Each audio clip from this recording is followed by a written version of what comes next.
Hello po sa inyo pong lahat. Ito po yung mga nagawa ko po sa bayan ng Bamban. Una po, pagsasaayos po ng mga kalsada imbornal at iba pa po.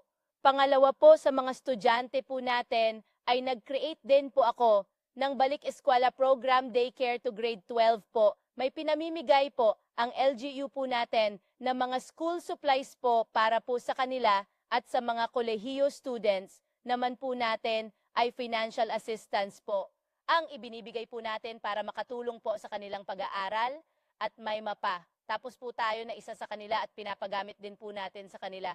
Ang sasakyan po ng LGU po natin panghatid sundo po sa kanila araw-araw po. Pangatlo po, nagpalagay din po ako ng mga solar street lights po sa daan para po tipid at maliwanag po ang daan. Dito po sa bayan namin at pang-aapat po, tinupad ko po ang pinapangarap nilang magkaroon ng sarili nilang Jollibee po at McDonald's for the first time po dito po sa bayan ng Bamban po.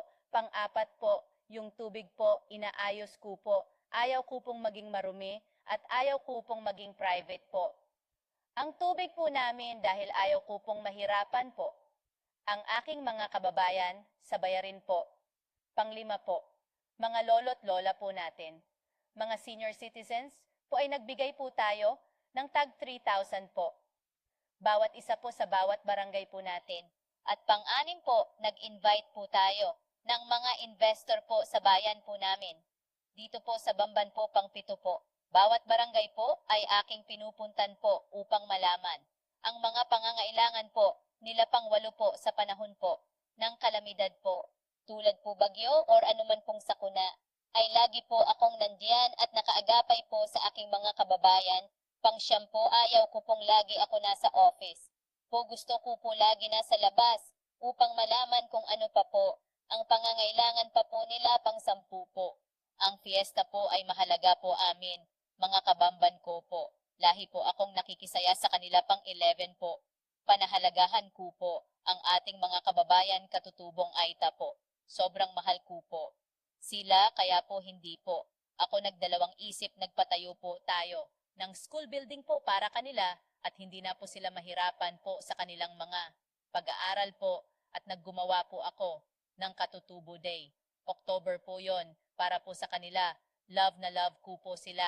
At pang-12 po, nagpapatayo na po kami ng pinapangarap po naming sarili na po naming hospital po na first time po na magkakaroon dito po sa bayan po ng Bamban po.